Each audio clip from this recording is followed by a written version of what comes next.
to hook them to bring them in, you know? Anyway, are we recording? I only caught the last sentence of what you said about hooking someone. God damn it! It's for the best. So please provide an explanation of what you were saying. I want to know if Ida, spoiler alert, by the end of this series, who has a hook for a hand... We're not even recording. We are... When did you say we're recording? Matt just said so. I literally did not hear this. Anyway, maybe we Selective don't. hearing, ADHD. What? My beautiful portrait fell over. I'm sorry. Maybe we should just table that discussion till later in this conversation. I think we should. Yeah, because we haven't even started the podcast. Haven't even started recording, actually. No, well, I mean... Hello, everybody. This is Under Queer Review, where we, three queers, get together and take a critical lens to the latest and greatest in queer media, and decide if it passes the queer review. And today with me, I as always, have my two co-hosts, Pat and Jackie. How y'all doing? I'm great. Is that true? Yes. Oh, I'm good too. I'm so happy it's Friday. Friday. It's Friday. The weekend. Friday. Real May What comes about along. Wednesday? Adams. Who's Wednesday Addams? Come on, the Addams Family? What? The Addams Family. The Addams Family. Oh, something I haven't seen. Right, yeah. Anyway. What are we recording today? What are we talking about? We are talking about and doing a full review of the 3 seasons of The Owl House on Disney+. Was it ever a show on Disney Channel? Yes. Or was it only on Disney+? No, it was on Disney Channel as well. Probably only the first 2 seasons, I'm assuming. No, it all premiered. It all aired on Disney Channel. Yeah, it came out. It would have like a delay between the TV and Disney Plus, as well as the official, it was either Owl House or Disney Channel on YouTube. Oh, work. Okay. Mhm. Oh, they aired it on YouTube?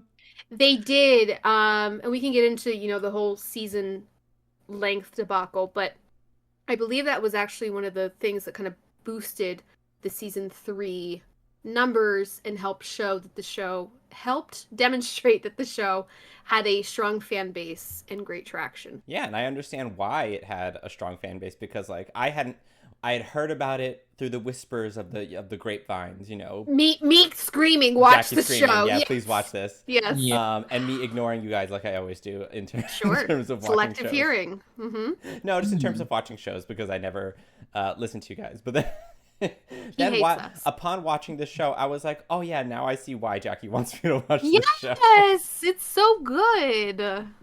I think within the first episode of me watching this show, I was like, oh yeah, this is my kind of show. Yeah. Like I'm gonna like this show. Yeah. I did not have that feeling. Oh, We know. Did not have that feeling at all. Do we want to talk a little bit about the show? Yeah, let's Like about the background? I have the Wikipedia page. I'm honestly just gonna read. All right, just read it read right off off. of At that. least we're setting our sources. We're citing our sources. So The Owl House is an American animated fantasy television series created by Dana Terrace that aired on Disney Channel from January 2020 to April 2023. It has a great cast.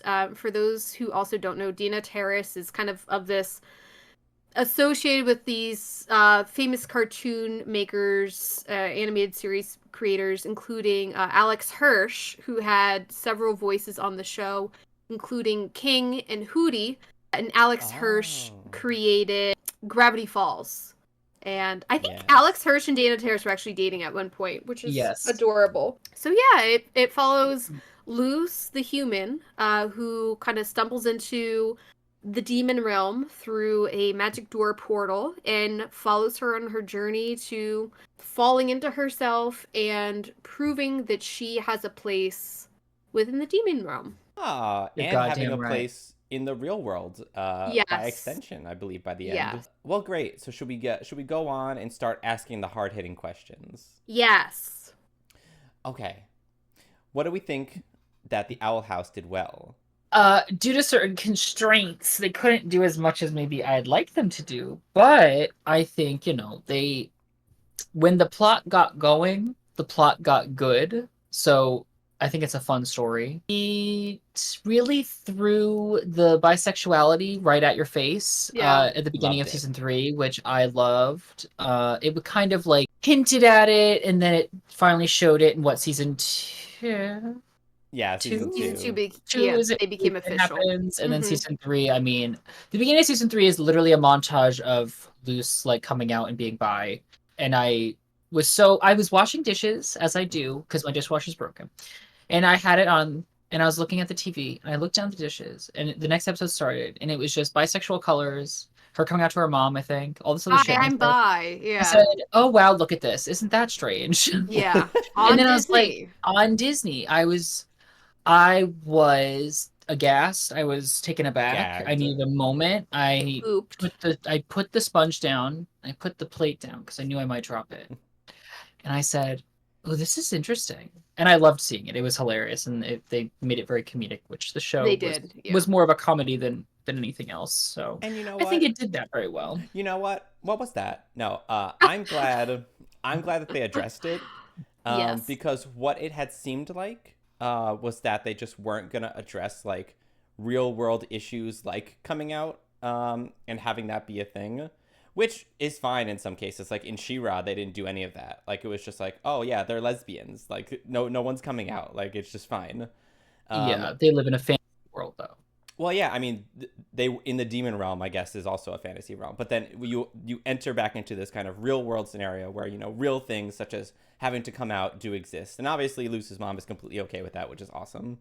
But I'm glad Yeah. they kind of got to show that and not have everything kind of be like, oh, this isn't super connected to the real world, but they did kind of make that connection, and I And it enjoyed was that. quick too. I did not want a Yeah. whole 2 episode arc. Drama, I didn't need the saga. mom going and then like Oh, running to her room yeah. and going, "Oh, I can't believe she eats pussy too." Like I'm so happy it wasn't that. I'm happy the mom was just Ew, like who else is? the mom's just like, What?" Like no, as in like not only does she suck dick, but she also eats pussy because she's bi. Okay. Yeah.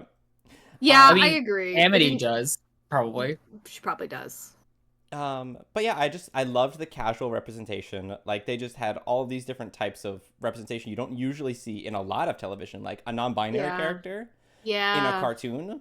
I don't know if I've ever seen it before. Well, that was not my favorite, not because they're non-binary, I love that, but how little was actually said about it. Like, I understand we should get to a place where these characters can exist and it doesn't have to be a thing, but I missed that the character was non-binary for a Yes, bit, I remember you Really? asking me. and I Yeah. texted Jackie and I was like, "Did they say they, or they say they in a sense of they didn't even know who the character was and they were just using they as sort of an unassigned name?" But no, they are, and I was like, I love that, but I wish it had just been a tiny bit more apparent. Like, I wish it had just been like if they had just replaced that person. What's the character's name? Rain. Rain. They replaced Rain's name with they, them more often. I would have enjoyed that because they don't have to. They don't have to say like, "Oh my God, he's non-binary," or "They're non-binary." They don't have to say that, but they can just use that pronoun instead more often. In which case, you'd get that a little more clearly. I feel like within the first introduction of them that it was revealed that they were non-binary, or I don't know, because I like picked up on it immediately. Maybe that's why Well, send me the clip. Okay, I'll figure it out. Roll Roll the it back. tapes. Get me the Roll the timestamp. Get tapes. me the Pull out the episode. receipts. Because I know when Ida was at one point speaking to them. I don't know I think they were there. I don't think it was about them. Speaking to them, they used they, and I was like, huh? Hmm. But I love it. I love that they're included. I just wish it had been a little more certain. And maybe I just missed it. Maybe I should rewatch the series. I won't, but maybe I should. I've rewatched it a few times. I'm Gotta not get those surprised. details. Yeah, Oh. I'm big into like when I like a show, like catching the details. And this show, actually, speaking of details, this show is neat. Gravity Falls did this too, but in some of the background art, there are secret codes, and there's a whole like what do you call those? Like codex. Like you can assign certain letters or sounds to like the shapes, and it spells out different things. Can you give us an example? Each season had its own kind of sentence. So I think like the season 1 was about Lilith and Ida. It was something Oh. like, like two witches bound by a curse or something. It kind of spoke to their relationship and betrayal. Mm. Remind ya. Remind ya. Remind ya. What else do we think the series did well? Not pacing. We can go into what we think it didn't do well. I liked the overall aesthetic, and I think that its humor for me worked really well. Like, it was quick and sharp, and it had some good quips to it. It was funny. Like, I was Yeah, laughing. it was funny. Oh yeah, it was funny. I was laughing out loud, which usually doesn't happen to me for shows. And it's kind of like, though, it's one of those shows where they're just like saying things, and it's all like repeated jokes that kind of build on one another. And they don't, like, I don't want to say this is a bad thing, but they don't give you time to like process the joke almost. It's like they say it and you're like, wait, what did they say? Oh my God, well, like what? Yes. It kind of felt to me a little bit like Parks and Rec in a way, because in Parks and Rec, it's like that same kind of flow. Same pacing, yeah. Where the jokes are just really quick and you're like, oh my God. Yes. So I honestly kind of loved the humor in that. But also, I kind of felt like the humor died down a little bit towards the end of the series. Like, maybe they were trying to make it more serious as the plot was moving forward. I found myself laughing a little bit less towards like the end of season 2. Crying a little bit more, yeah. Crying a little bit more, yeah. Interesting. Crying. At the end of the series, yeah. Well, you just were sad it was over. That too, yeah. That too. Yeah. But, it was wholesome. Wholesome ending. So, Pat, I know you have a lot of thoughts about pacing in season 1. Well, pacing in season 1 and 3 is both bad. It's bad on both ends. Yeah, it's... But unfortunately for the show, it's not... Season 3 being truncated is probably not the show's fault. Correct. Yeah. So I'm not going to blame... It's still bad. It's still... I think season 3 was mishandled in terms of plot pacing, but if they only had that amount of time to do it, then they did what they could, and I'm not going to yell at Miss Terrace, Miss Dana, whatever her name is. I don't know her name. Yeah. Yes. Dana Terrace? Great. Dana Terrace. I'm not going to yell at them about it because it's not their fault. But it's such a missed opportunity because, especially in season 3, there is so much that just isn't covered, that's just glossed over quickly because they don't have time. But in season 1, when they had all the time in the world and they chose to waste it, they waste my time. My time? If someone tells me, hey, I need you to watch this show, it gets good after the first season, or if it gets good after the first 8 episodes, I look at them and I go, so it's not a good show. A good television, more often than not, will hook me, or something I really like will hook me from the beginning. First 14 episodes, I was like, where are we going? I know, what are I remember we doing? you texting us being like, finally, 14 episodes in, it got interesting. I was like, what are you talking about? For me, it was interesting from... Because episode like 1 through 3, I don't know. Like, it was interesting, but it really ramped up. Yeah. What's infuriating is that I've seen interviews and videos of Dana Terrace after the show came out, and she talks about plot details that weren't in the show and how she has so much more she wants to tell. And I'm like, I know you appear to be deep in lore. Like, when she wrote the show, it appears she had a very vast lore, and she chose to waste 14 episodes not really talking about it and not progressing the plot at all. So if the main plot of season 1 was Luce entering the demon realm and trying to learn magic, the first 14 episodes, she doesn't really do much of that. And Ida doesn't even behave as her teacher for a very long time. She gains a little bit by herself, but she doesn't actually grow as a witch much in that first majority of season 1. And I was looking around, I was like, well, then what the hell's the plot? What are we doing here? What are we doing here? Like, I know they had to introduce a lot of side characters, and they had... Every episode was basically a one-off episode. Yeah. Which, for a Disney Channel show, that's pretty common. If it's not going to be this, like, you know, long plotted multi-season arcs of storyline. But this show turned out to be that way. So I was like, fuck, like, if they had known sooner that season 3 would have been cut short, maybe they would have made season 1 a little more focused. Hindsight is 20/20, mama. Yeah. But they had plot. They had it, though, because she must have known where she wanted it to go. I think she did, but I don't know about the timing details of, like, for example, like, when they knew that they were getting a season 2. I know when they were writing season 2, they knew at a certain point that they were getting a truncated season 3, or maybe we're not even getting a season 3. I think they actually didn't know if they were getting one. Quote season 3. So they switched gears. They called it like a season 2A and a season 2B because they had to switch gears and they were like, okay, like if we're not getting anything, we got to get to this point so that if we end up getting something, we have room to kind of go from there. So I don't know. Having said that, I don't know what the agreement was or what the understanding was for the season 1 plot because when I was watching it, I think it was delayed. I don't know. I don't think season 2 was out yet. I was okay with that kind of slower plot line because it was, that was all that there was. But I will say, I agree with your point that Lou's learning magic and kind of doing more with Ida was a bit slow. Like, Yeah. it's like 5 or 6 episodes in before she finally gets into Hexside or something. Yeah. And I could She doesn't even get that light spell for a few episodes. I know! It's like 3 or 4 episodes in. So that I definitely agree with that point. But season 2, love it. Oh, season 2 is Love great. season 2. I think love season 2 season is 2. amazing. Yeah. I hard disagree with Pat on season 1. Like, I hope you do. Hard disagree. Mhm. And that's fine because we encourage, differing opinions on this podcast. Yeah. And Yeah, some like opinions manga. are better than others.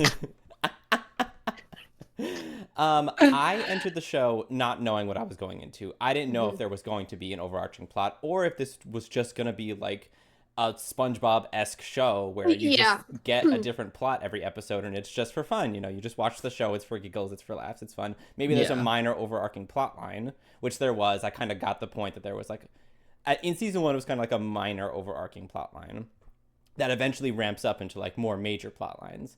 But yeah, I went into the show. I was like, it's a Disney show. Like, more likely than not. Fun. I've watched Disney shows, lots of Disney shows in the past. All the shows that I used to watch on Disney Channel, Sweet Life of Zack Yeah, and like Cody, SpongeBob. whatever. SpongeBob. That's Nintendo. That's Nickelodeon. But, all those Disney Channel shows that I used to watch, Sweet Life of Zack and Cody, Hannah Montana, whatever, all those shows, it was always, those single plotline episodes, and you just kind of go through it. It's 20 minutes. It's fun. You laugh. That's kind of what I was expecting in the first place. So when I was watching through season 1, I was like, oh, I love this. This is like what I used to watch as a kid.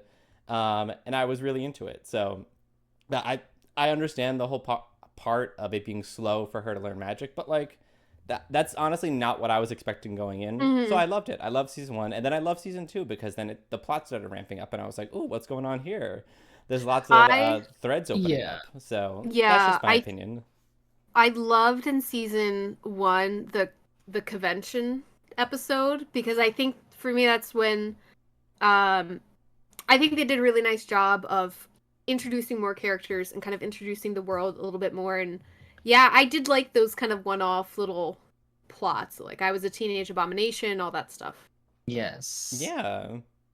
But thankfully, by the end of season 1, it is way more focused on what's happening. Yeah. And then in season 2, you get an overarching plot, but you also get side characters getting their own episodes. Like, oh god, I have the character list because I can't remember anyone's name, Mama. Is it Gus? Is Gus the... Oh, Gus is The illusionist. The illusionist. Mhm. Him getting his episode was nice. Yeah. You got Amity's episodes with her family, like her mom being a total twat, and the dad just being like enslaved to her basically at that point. So I think season 2 did a great balance of being able to show you this is where we're going, and also here's a little side quest every now and again to make sure these characters aren't being left. Who had the gay dads? Willow. Yes. Love that. Love more that. queer stuff. Love that. Mhm. While we're talking about characters, who was y'all's favorite character? Oh, man. I have my favorite character. Who? Tell us.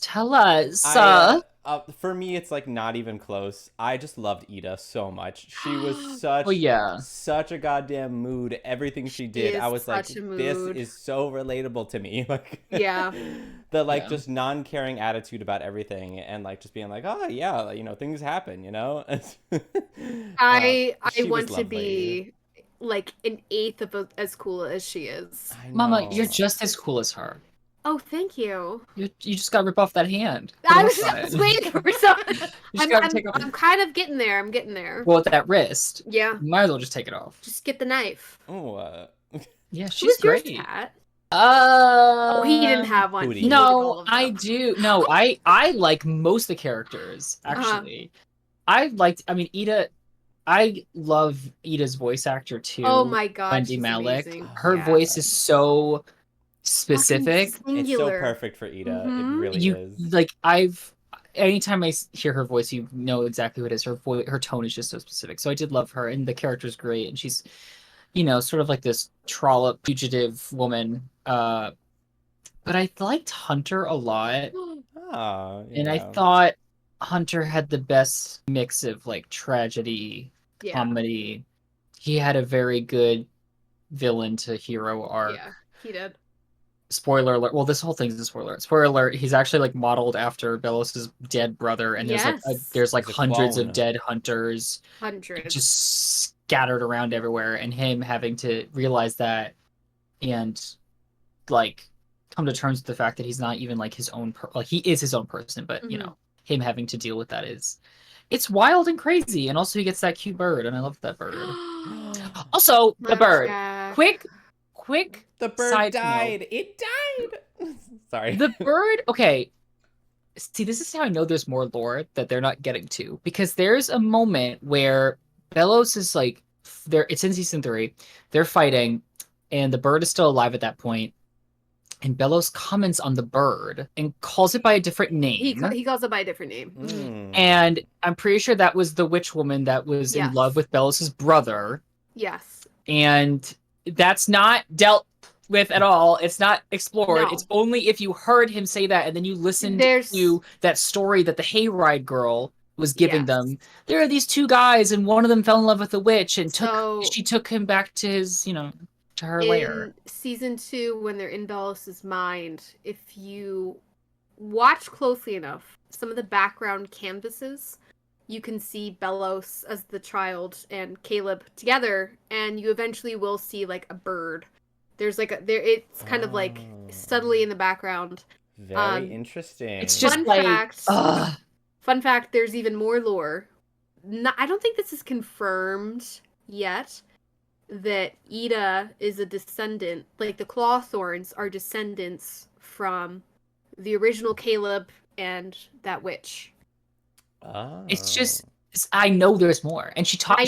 She went on like Instagram Live or TikTok Live or whatever and talked about it and gave some information. I was like, then she said on it, which I don't know if you guys heard. She's like, I can't give away everything in case I do more with the series. I think I did hear that. And I said, a comic or something. I know. People brought that up. People are like, well, what if like the books might be an option? Because I think Amphibia got books.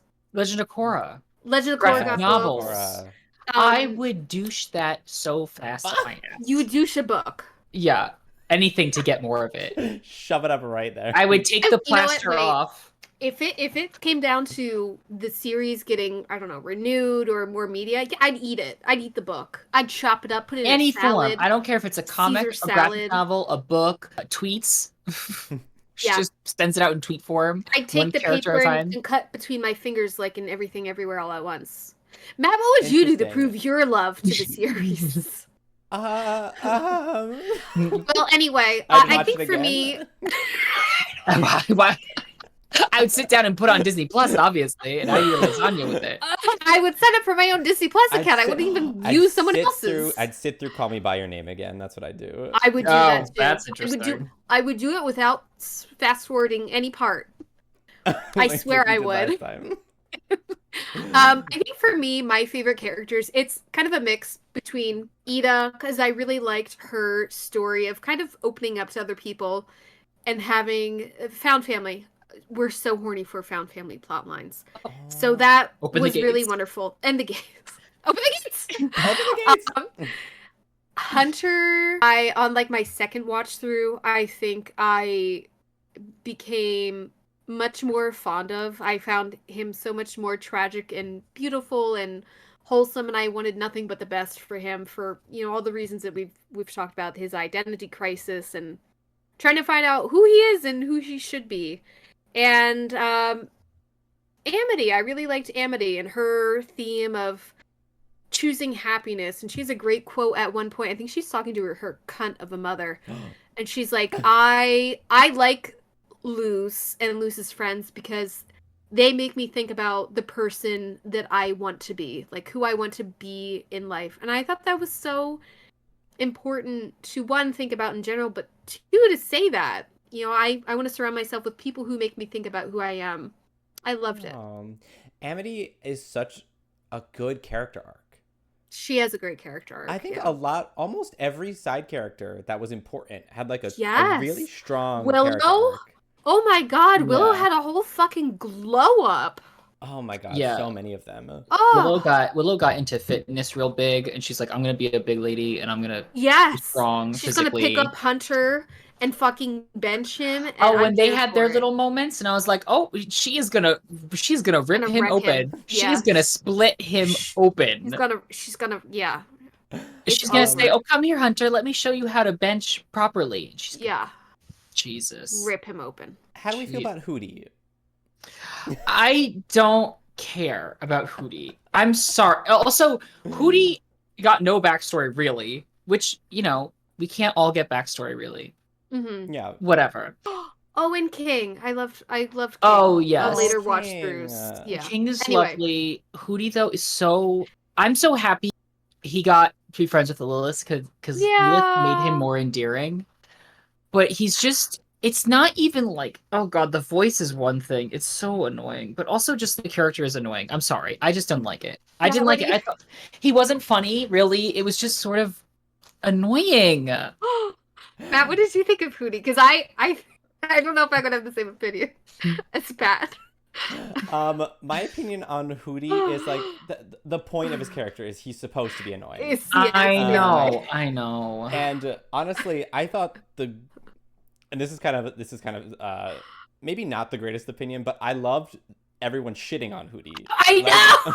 But that was a bit that I actually really enjoyed. Have friends too. Oh god, just Yeah. no. Oh god. Blast Hootie you. Again. Yeah. I thought it was funny. I hated Hootie on my first watch through. I was like, this character makes me want to crawl out of my skin into the cartoon, grab him, and just wrench him out of the house. But I think by later in like season 2, season 3, I was much more fond of him. And then in sequential watch throughs, I'm like, oh my god, it's so fucking funny. It's funnier knowing a little bit of backstory. Alex Hirsch, when they were creating Owl House, Dana Terrace had asked Alex Hirsch to do like a scratch voice for Hootie. He was not cast as Hootie. Scratch voice is just a term for like, all right, we just need you to kind of come in here and read the script. Right. We're gonna cut this dialogue. It doesn't matter. He went in there and read it, and Dana loved it so much that they ended up moving forward with it as the official voice of Hootie. And when he has talked about his inspiration for it, he was like, yeah, I kind of went for like an over-the-top Mickey Mouse. Like if you got Mickey Mouse drunk or like on way too much sugar and just made him really annoying. And I think I love that. I was like, that's great. That's really fucking great. That's that. And you know what? Yeah. That's what he sounds like. That is what he sounds like. Yeah. Afterwards, I was like, oh my god, that's it. I think the only time I liked Hootie was when he was a toy. No, I mean that was great. No, when they're like witches outside of the Owl House and he defends Owl House, oh and my then god. I think Luz or Amity, someone walks by and just sees him. He's ball gag tied all them up. He's having a tea party with them, and he's like, "It's time for our tea party, guys." It's not even falling into the cup. It's just pouring onto the ground. The idea that he's like this sort of masochistic freak a little bit, where he just enjoys torturing these men and having these like deranged tea parties. That's the only thing I really like about him. I love when Lilith goes to like fire before they're friends. Like she like fires a spell at him, and he's like looking at a tree. He's like, "Oh, I'm a bug!" And then he just bends down, and the spell goes right over him. I'm gonna be honest, Jackie. I did not hear what you said because that was so high pitched. It clipped right out of the mic. It clipped right out of the mic. Okay, so what I had said was Lilith fires a spell at Hootie. Hootie is looking at a tree, and then he's like, "Oh my god, a bug!" And he like bends down, right, and completely dodges the spell, and the tree hits Lilith. Love that. I think it's so Love funny. That was great what you just did. Thanks. I loved when the first time that he like detaches himself grotesquely from the house. I was like, Oh, that's everyone's lovely. looking at it like, That's lovely. oh, throwing up.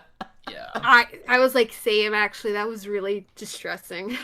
I also just want to talk real quick about like the aesthetic of the demon world in general. Because in the first like probably 10 or so episodes, a lot of the humor just came from like, oh, they're like walking down the street and then Luz just looks at a pile of eyes on the ground and is like, Yeah. oh, okay. And then she's like the complete randomness of it and how okay everyone else is with the just like eyes on the floor. And it's like, oh yeah. Like the lockers being alive. Yes, the fucking They're like, alarm. that's why we don't keep our lunch in our lockers. Like, what? Yeah, The alarm go when it just big, bashes go big. itself in the head and Yes! screams. You gotta go big. You gotta go big. Gotta go big. Gotta commit to the bit. Oh, I absolutely love that. Should we talk about? I think we talked a little bit about the representation that we got. We got some bi characters. We got one non-binary character. Do we feel that in general the Owl House provided good LGBTQ representation? Oh yeah. Yeah. Oh yeah, it did. Oh, it sure. Yeah. It might have Yeah. taken a little while, but then again, it's not like it was absolutely necessary to the Yeah. plot. It's great. It shouldn't be necessary to the plot to have like any of these characters be, whatever they are in that regard, because none of it was actually cogent to the plot itself. Right. So Yeah. having the sort of slow development of it was great. And then, of course, like I said before, in the third season, you just get plastered with bisexual stuff in the first few minutes of the first episode of season 3. It's perfect. So I think it was 10s across the board. 10s across the board. 10. Yeah. Yeah, I loved it. And you know what? I really wanted What was that? I don't know if you guys wanted this as well. What was that? But like there's towards the end of I think season 2 and maybe the beginning of season 3, there's like a couple of moments between the illusionist, I forget his name, and Hunter. I was like, oh, wouldn't that be cute if they were like a gay couple? But then it didn't end up I happening. thought they were. I thought they were at first too. And I remember I was texting Colleen. I was like, oh my God, Hunter and Gus. And Colleen was like, oh no, mama. Oh no, mama. Hunter wants that Will Lussie. And I was just like, Oh. Also, Gus Lussie. Gus is a few years younger, he is. and they're He's like a all couple kind of years young. younger. So like he's like almost like a baby to them, even though they're all young. So I don't know if it'd be appropriate, Mama. In a few years, none of that. But will when they matter. were older, you know, Tell the Yeah, priest see? that. they had that time skip. I don't know. They had that time skip. Love that. Oh my Love them God, being trapped Gus's in the human world. design. Love them being trapped in the human world. I wish they had a whole season of that. Would have watched the whole thing. I would have watched the whole thing. I hope we get a spin-off of just that because that would be great too. Oh, that would have been lovely. Yeah. Love it. Season 3. Did we talked about it very briefly. Do we want to talk about it a little bit more and like just generally the ending of the show? Sure, Jackie, you want to go first? I liked where season 3 ended, Mhm. but I felt, I mean, we've already kind of talked about this. I just wish there had been more time to explore some of the things, like introduce, like the collector, not getting quite enough on them, who I thought was non-binary at first too, but then I started hearing he, him. So I don't know. In my book, the Yeah, I was jury's hearing still out. Yeah. Also, it's an alien thing, right? It's not I from the know. planet, so like who knows So what it is. Yeah, in my mind, they're they, them until that explicitly comes out. For me, my favorite episode was the third one.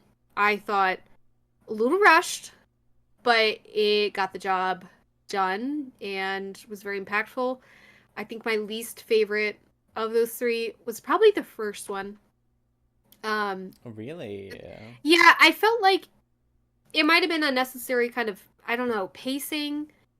Maybe that was my biggest issue with it, was the pacing of that first episode. What about you, Pat?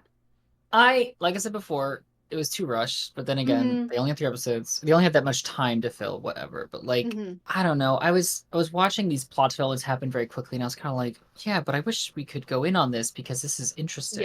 Yeah. Like even Hunter handling him being a clone, basically, like I was hoping for more of like a real confrontation between him and Belos and having that sort of moment. They Yes. kind of get a little bit of it, but not really. And then Yeah. he dies and he comes back to life, and it's. But I love where it ended. I mean, I love a happy ending. Yes. Uh, Mm. I love. I mean, I was very upset that King didn't meet his dad, but I'm happy that Luz did Yeah. and gave him the message. But Oh my god, I was like That crying was at I great. that. It was really great. would have liked King to meet anyone else like him.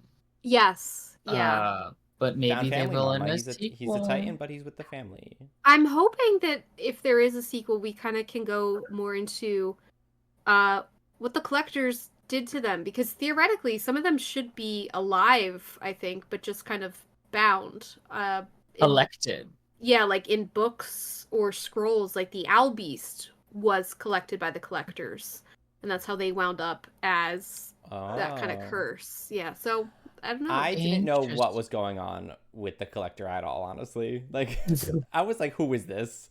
I know they like kind of explained it, but like, not really. It's like some kind of god. Well, Um, they said that every planet has like a collector that literally just collects shit on it. And Hmm. if any of the inhabitants start to basically go against the collector's job are to just destroy everything, Wipe it out. like oh, wipe it clean. Clean slate. And then what I didn't get was he was saying that, or they were saying, whatever it is, was saying, like, I was with the other collectors and they made fun of me and they cast me out and I was like, well, why? They I got that they told our collector, go down to that planet and play with the Titans. Like see what that's about going on down there. And then in doing so, our collector really liked the Titans, Oh especially the baby yeah. Oh Titans. right. Now I remember. Yeah, But they did talk about this. um but I think the older siblings found out that the Titan Yeah. magic can counteract the collector magic. So, oh, fearing their power, the collector siblings started to wipe out the Titans, collect them, kill them, etc. And King's father thought that a kid collector had been responsible for that, and that's what led to both of their imprisonment in the Between World. In mm. reality, it was not the collector who had done that, and the cult, the crazy cult people, Love that. I know that was crazy to me because they spun off from like a complete misinterpretation of Kid Collector. Kid Collector was like, oh, like find these people, find the Titans so we can play with them, and then it just kept getting like a game of telephone, misinterpreted and misinterpreted until it was Bastardized. Yeah. hunt them down and kill them and wear their skin. Well, that's what I'm trying to do. Yeah, that's what I'd like to do To the by men I now like. as well. Yeah. Yeah. Multiple translations of something over time until it gets skewed to be something that is completely not is something that, The Bible? never happens. Oh, yeah. I mean, I don't know what that's you what I was mean. referencing. Yeah. I don't know either. I never read it. I've read only Where do bits I and read pieces it? of it. But I read a kid version of it when I was a child. not a good book, Well- honestly. 0 out of 10. What was your J.K. guys? Rowling wrote it. Did you say J.K. Rowling wrote the Bible? Interesting. I sure did, Jan. Hmm. My overall feel on season 3 is that it was giving Game of Thrones season 8 in terms of like Yeah. they rushed it way too much. Wrap it up, mama. Wrap it up. Yep. We got a Avengers film to write. Yeah, Yeah. I mean, I liked the way that Owl House ended as opposed to Game of Thrones season Yes. 8, which ended terribly. Yes. But I still have the same critique of both of them, in which instead of packing like almost like movie long episodes into like 3 and then ending it that way, which is kind of what Game of Thrones did too. They had like 5 or 6 movie long episodes as Yeah. opposed to just giving it the full season to flesh it out. I have the same critique for Our House. I really wish they had just given it the full season so that they could really dig into like all these different things that were happening. Disney is cowards. Disney is cowards. Disney execs are cowards and shareholders. So why did they do this? I don't know if we talked about that. Why did they not give a full season to season 3? Because Disney executive level thought that the Owl House did not fit with their brand. And according to them, they felt that it was not pulling the numbers it needed to pull. Yeah. But I believe they were not considering like viewership from their online presence, like Disney Plus, YouTube. I think they were only looking at TV presence and either were not aware of or did not care, could be both, of the following that the show had and did not see it as a compelling enough story or money making entity to allow to further develop. Part of that has to do with, I believe, the CEO of Disney at the time. I forget his name. But during the time that Owl House season 3 was, I think, getting renewed, the CEO of Disney before this shitty one came back. Bob Iger? Thank you. He came back, he's viewed as being much more progressive, much more inclusive. I think he led the Marvel merger, if I remember correctly, like acquiring Marvel and kind of diversifying the Disney portfolio. So the hope is that the Bob Iger back at the helm, that there will be room for more Owl House and Owl House like content. I wonder if Owl House had been premiering like a little bit later, to the point where we had gotten to like season 3 with, what'd you say his name? Bob Iger was the CEO. I wonder if we would have gotten a longer season. I would hope so. And COVID also played a part in this too, because when, I think season 2 is in development when like peak COVID was happening. Honestly, I don't quite remember fully, but there was a COVID overlap, and in all of the chaos and upheaval of that, there was a point in time where the Owl House team, I believe, did not even know if they were going to get to finish their season or what was told. Dana Terrace was not part of any conversations. She was just told, this is it. This is what you get. There's no room for negotiation, which, of course, sucks. Yeah. That is. Real quick, I wanted to talk about our favorite moments from the show. Yeah. Because I had a moment that I really enjoyed, so I wanted to hit on this question. Hit me, mama. My favorite scene of the whole show, and maybe I'm biased because I just love Ida so much. It's when Ida and Lillith are battling at the end of season 1. They have this awesome, amazing choreographed fight scene. So fucking good.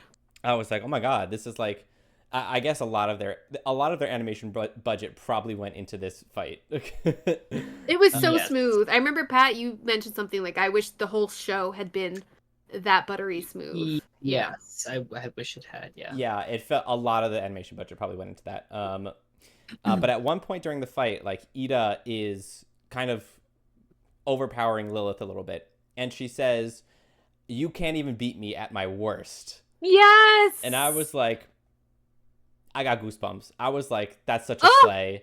Ida could eat my ass. She could destroy me. I love her so much. I would love if she could. Yeah.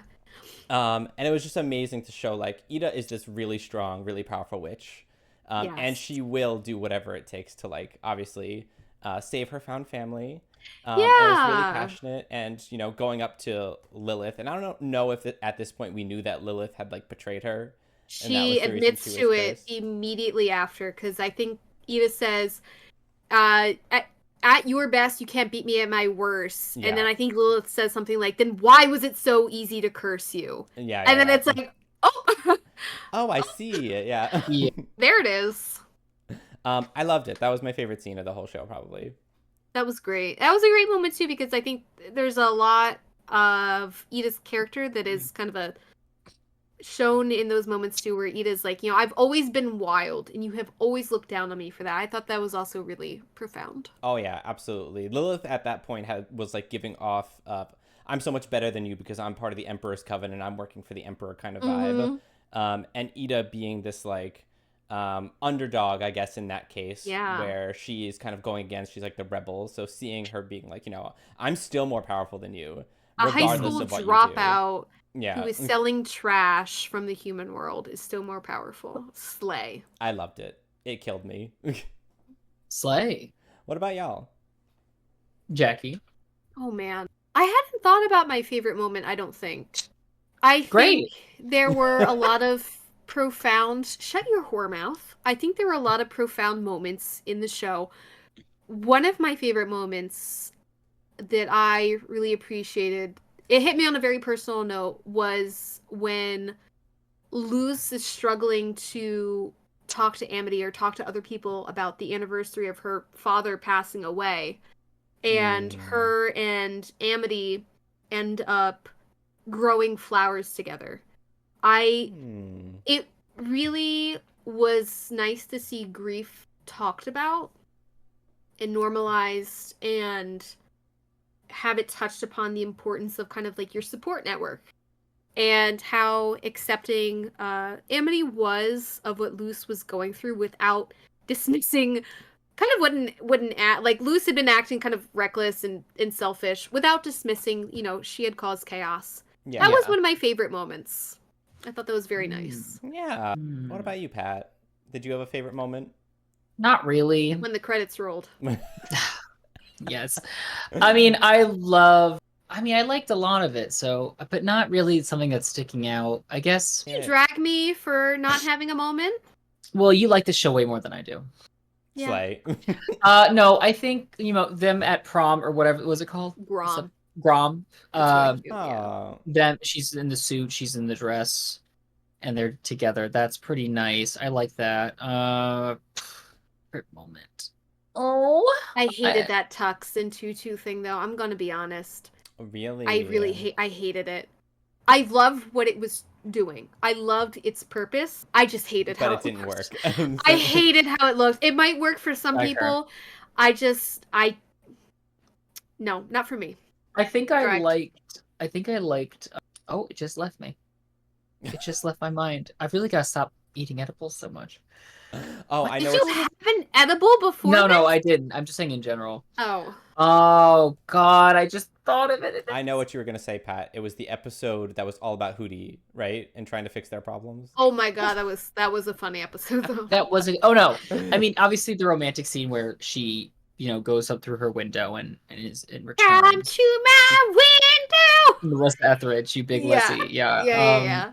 Yeah, so that whole sequence, it was that you could tell had a higher animation budget by the way the characters were moving. It was very much akin to like the fight sequences. And it's unfortunate because, they didn't have the budget to sequence everything at that high quality of animation, much like the opening. But, that's just what happens. But they put all the money where it counted. Like the final battle between her and Belos was, oh my God. for most of it was highly animated. So, yeah. Oh, that was lit. Yes. That was a lit fight. fight. Her Titan form? Yeah. Oh, yeah. Furry. Oh my God. Are you a furry now? I'm not a furry, but I want to cosplay that. Go for it. Yeah. Yeah. I'd love to see it. I'm thinking of it. Go for it. Cosplay Gopher? Stop it. Gorsh? Stop. Let's talk about Amity and Luz because that's the gay shit. And this is a gay podcast, right? A queer podcast? I don't think so. You don't? Oh, okay. Well. So rivals to lovers. Are they even really rivals? Because like in the beginning, Amity's more like, I don't want to associate with anyone. Yeah, she had her like cliquey group in the very, very beginning. Yeah, because I don't even know if I could consider them rivals because I don't know. They had that one kind of duel with the. Yeah. Yeah. What are the abominations? Cheating. Yeah, and they were cheating. Like the convention where they were both cheating without wanting or intending to. Mm-hmm. Yeah, I don't know if I see them as rivals. I see them as people. Well, that's great. Motivated. Yeah, I know. Isn't that crazy? The gays are people. I can't. I see them both as being motivated by very kind of different sources and having different like weaknesses and motivators. I don't know. I don't know if I necessarily see them as rivals. Yeah, that was like the closest thing I could call it. But it fizzled out very quickly and it became just her being sort of friendly. Friends. Yeah. I definitely had the vibe in the beginning that Amity was going to be a rival character because that's the vibe that or she gave off the antagonist. initially. Yeah. I was worried. Yeah. I was worried. But the then, twins, I thought they were bad too. Yeah. I think it like I think there was an episode where they were in the library. Yes. And I think it was that episode where like the brother and sister Yep. were kind of like messing with Amity, where I was like, oh, so we're actually doing a 180 here, and Amity's Yeah. actually not the rival. Yeah. And I was like, wow, I'm glad that we're kind of heading in this direction. Yeah, Yeah. she's reading to kids, and you see her in a very different light. Yeah, I think that episode was like the turning point in my viewpoint of Amity. Mm-hmm. And then she loves that witch book too. Yes, the Lazura or Yes. Azura Azura. books. Yeah. Yeah.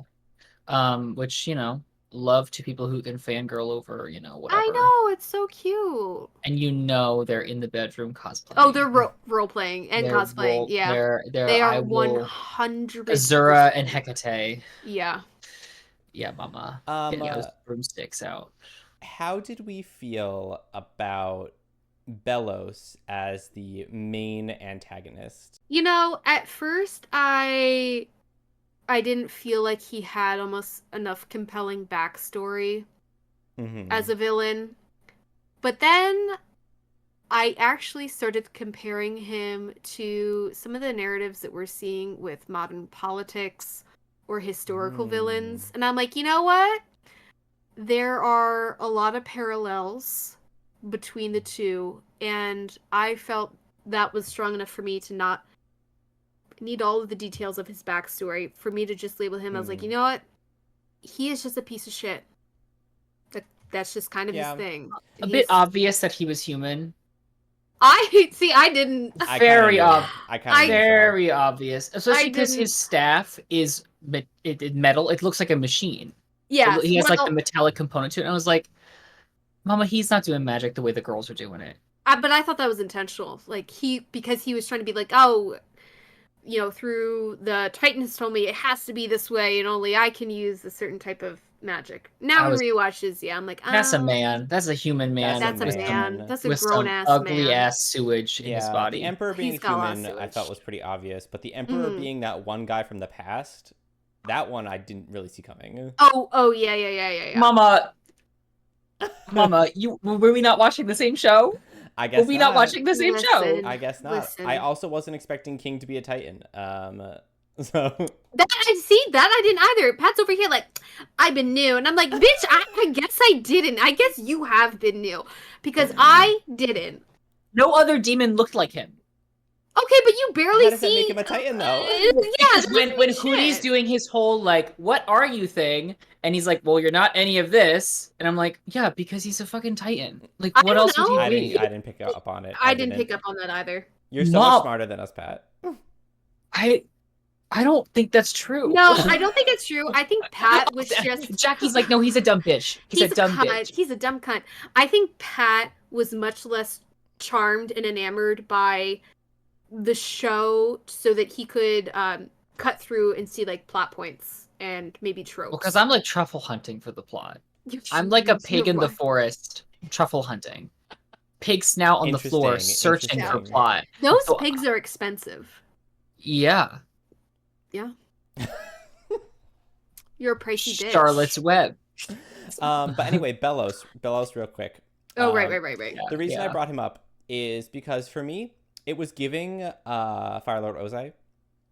Very much giving Firelord Ozai. I was thinking of that too. In terms of like very little backstory. He's a cunt. He's a cunt. He's just like the ruler who's the cunt. And also like a toxic relationship with a I guess, child figure. Yeah. Son-ish figure who eventually then breaks away from that toxicity and joins the group, which I love. I love that. I love redemption arcs. But yeah, I kind of have the same gripe as I did with Firelord Ozai, in which I wish I knew more about why Belos was doing what he was doing. I felt that wasn't explained super well, but you know what? I don't think it needed to be for the show to be good still. Yeah, I hope that we get some kind of spinoff that maybe shows a little bit more about Belos and Philip and his brother. I think I had one point where I was like, it feels like a stretch, which is where Luz is being turned to stone by Belos. And this is I think at the end of season 2, and he's got his threads from the 1500s on, and he's like, I'm ready to go back to the human world and be the witch hunter general or whatever. And Luce is like, well, we don't really have those anymore. I felt like it was a little bit hard to see like what his actual goal was, which I guess it was just to be recognized as like the top witch hunter, Right. leader of a genocide. LOL. I thought the way they presented that was a little bit of a stretch for me, or hard to fully immerse myself into the belief. But that being said, people do that all the time in terms of that behavior. So Yeah. Yeah. Who knows why the fuck people do what they do? exactly. I assumed, and I hope this is right because it gives it more of a personal feeling. I assumed that he was just so upset that Caleb was like corrupted by the witch Yes. that he's like, oh no, they're all dead to me now. Yes. They took That- my brother from me. It's a wrap. That was also part of it too. Like, witch hunting had been a thing in the human world when they came from. They came to the demon realm and were thinking, oh no, all these hoes are bad. But then Caleb falls in love with a witch, and Philip sees that as the ultimate, one, betrayal by his brother, and two, that, you know what, I think genocide is the answer, and just gotta wipe it clean. And that's his Me on the toilet. Gotta wipe it clean. Wipe No, it. but you don't wipe it clean though. Use the bidet. Yeah. Yeah, but Splash it, blast it clean. yeah, but I'm still wiping once after to just get the water off me. Yeah, I guess you are. Oh, yeah. yeah. I'm not putting sopping wet ass you're cheeks wiping. back. Okay, wait, but you're wiping it dry. You're not wiping it clean. I think you should really choose your words more Well, carefully in the no. future. I don't know about you, but like my bidet doesn't get 100% of the shit. Oh no, it does. Mine doesn't get 100%. It gets almost all of it. If I have a lot of fiber, though, I don't even need the bidet. It's clean. Okay. I put my asshole right onto the little spigot, and it just. What is that, like a water pick? You get your water pick and you just shove it up your ass? Yeah. Interesting. I do have a water love pick, that. actually. I do. I do have one too. I Yeah, love it's for it. your hole. Yeah. I have one for each hole. Yeah. For each hole. Is the belly button also getting it? Yep. Are you the clit? So, well, we already kind of spoke about the collector and the strangeness of that, so I guess we don't have to mention that. Oh, no, go ahead. Unless you have more to say about the collector. Not the collector. I just I don't know where we are for time, but I did want to talk about King a little bit more. But we can Let's get to do that. it. We're at an hour, mama. All right. What did you think about King's arc? I mean, we kind of talked about if we foresaw him being a demon. Did you like him at first? Because I'm going to be honest, King annoyed me at first as well. And I mistakenly dismissed him. And much like Hootie 2 in, after rewatching it, I came to appreciate his arc a lot more. Like, his moment when he's on the island and he believes himself to be correct. And he's saying to Ida, like, I don't know what's real anymore. Like, I can't trust my mind. Heartbreaking. Yeah.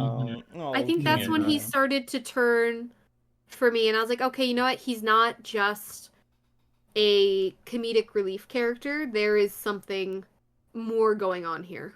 I liked King. Oh, yeah. I was fine with him being a comedic relief character. Shows tend to have those, especially in the beginning seasons.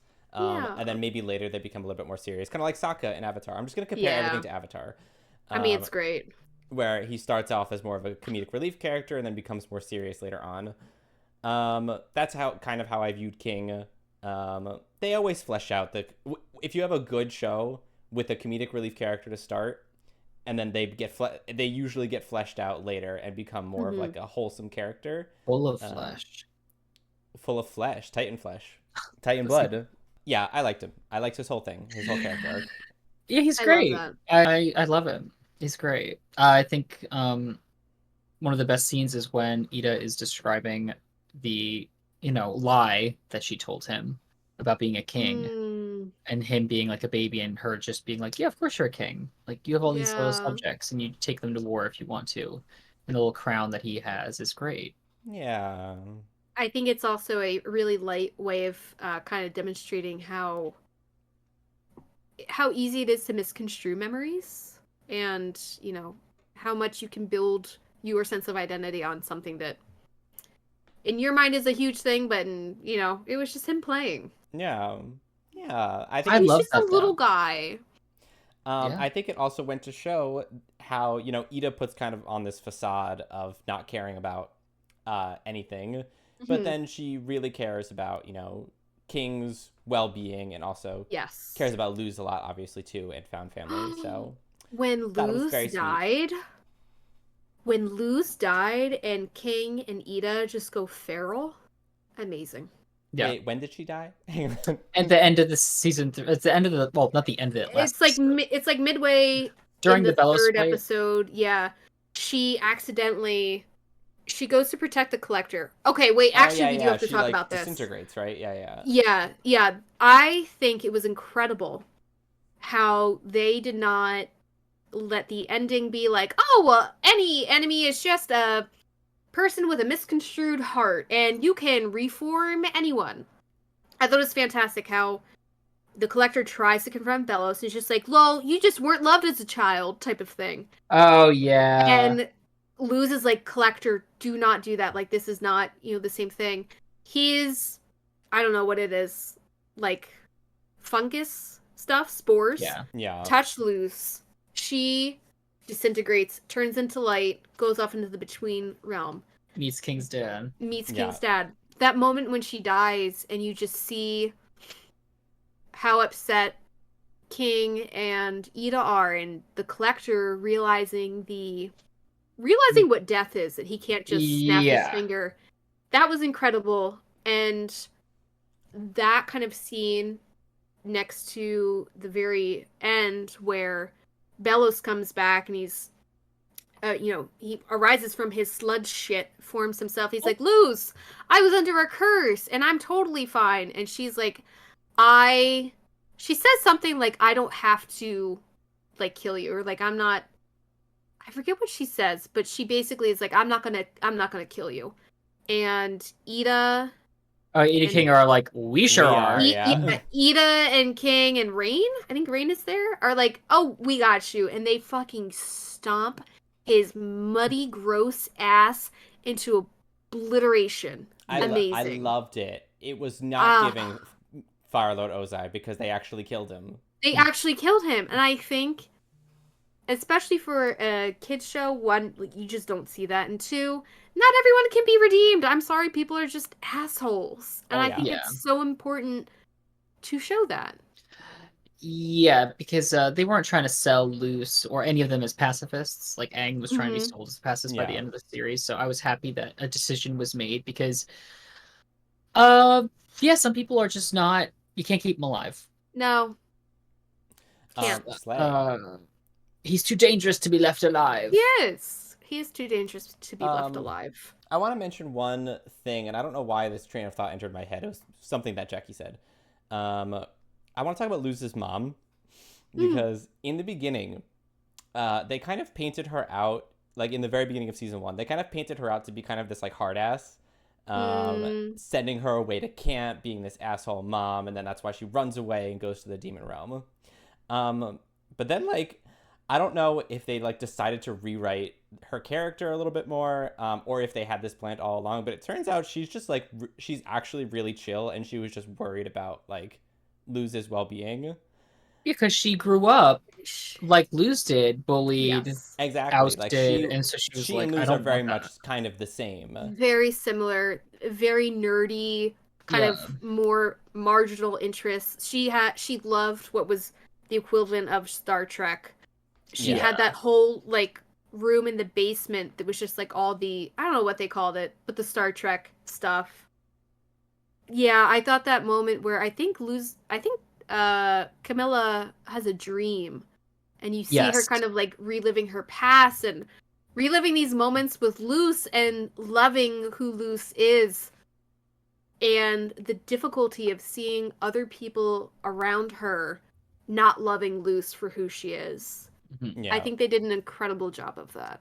little on the nose in that first season about the camp and the conformatorium. Yes, A yes. little on. I was like, oh, okay, like Can't think inside the box. yeah, and then getting to the demon realm and having the same sort of like Yeah. issue with like Ida going to the conformatorium Yeah. and she's Yeah. like, well, they're just being sent here for being who they are. I was like, this is a Disney show, right? Yeah. Which is not its fault. It is a kid show. Like sometimes things are spelled out that plainly. Also, that was an interesting first episode too, because like I don't think they ever followed up on that at all. Like the whole people being imprisoned for like being different. I'm not sure they followed up on not that. really. They I don't think mention so. the conformatorium a lot, but they don't They actually. They I don't don't think show they it show much. anybody. They don't going show it there. much. Yeah, unless except for when Ida was going to get turned to stone, they were Yeah. there. Yeah. Okay. Wow. Are we at our wits' end here? Do we have any more talking points? I love this show. That's it. I did too. I loved it too, honestly. Yeah. I liked it a lot. Not loved, liked it a lot. I don't think I love. I mean, I loved. There are parts that I do love, but Mhm. you know, there are certain things that maybe if they continue it, maybe I'll learn to love it even more than I already kind of do. Mhm. Yeah. Cool. So then let's do our queer review. Does it pass the queer review? I'm gonna say yes. No, I mean yes. Imagine yes. I was gonna do it. Yes. There we go. No one would believe you if you had said. I no. know They that was might the have thing that I was believed like, if I this said is no. too obvious if I do it, but I still wanted to play Great. All So right. the Owl House passes the queer review. with Go watch it. flying rainbow colors. Flying bisexual colors. Yes. I feel like and there was a more. lot of bisexuality in there. What'd you say, Pat? Don't do that again. God, such a lesbian. Lesbian. All right, let's go ahead and We wrap it up. know. I'll be home to come inside. Half of that clipped. I But I know. still know what you were doing. I still got it. I was like, I know what we're doing. Yeah. All right, Great. let's wrap up. Thank you, everybody, for listening to this episode of Under Queer Review. Me and Pat do host another podcast called What Do the Gays Think? More of a open forum, topical discussion podcast where we just talk about what's going on in the world and give our opinion as the gays, but also just trying to, you know, bring an LGBTQIA plus lens to topics that are going on in the real world. So that's, again, called What Do the Gays Think? You can find that on any podcasting platform or on our YouTube. Go ahead and follow us there. Jackie, are you texting Pat? Yes, they did. Yes, they did. Absolutely are. We also stream on Twitch. The three of us co-host a Twitch stream called PridEmpire. Certainly do. We certainly do. We're currently Yes, playing mama. Valheim, but we're probably going to switch to Diablo 4 very soon. Yeah, very. Absolutely. Oh, I didn't mention in our last episode of What Do the Gays Think, we did an interview for Pride Month with Aaron Yes. Reed, Yes. which was an absolutely lovely interview to do. So if you want to go listen to that, where we talk a lot about the political landscape of America, go listen to that episode of the What Do the Gays Think podcast. It was the most recent one. And she also loves the Owl House. She also loves the Owl House. She does. We talked about it on that episode did. as well. Yes, Mhm. yes, indeedy. What was I saying? Yes, we stream on Twitch Tuesdays and Thursdays at 8:30 p.m. Eastern Standard Time. Come hang out with us. We do a lot of fun stuff in that stream, interacting Very with your viewers chaotic. and such. Very chaotic, absolutely. Jackie on Yeah. cold meds, just forgetting everything that happens. Blacking out. Love it. Love that. And I think that's it. We have all of our links to all of our social medias, our Twitter, Twitch, Instagram, all that good stuff is in the link tree in the description. So go ahead and click on that, and you can follow us on all our socials. And I think that's it. And unless y'all have anything to say, Jackie, you look like you want to say something. I was trying to think of something to sign myself out as that was funny.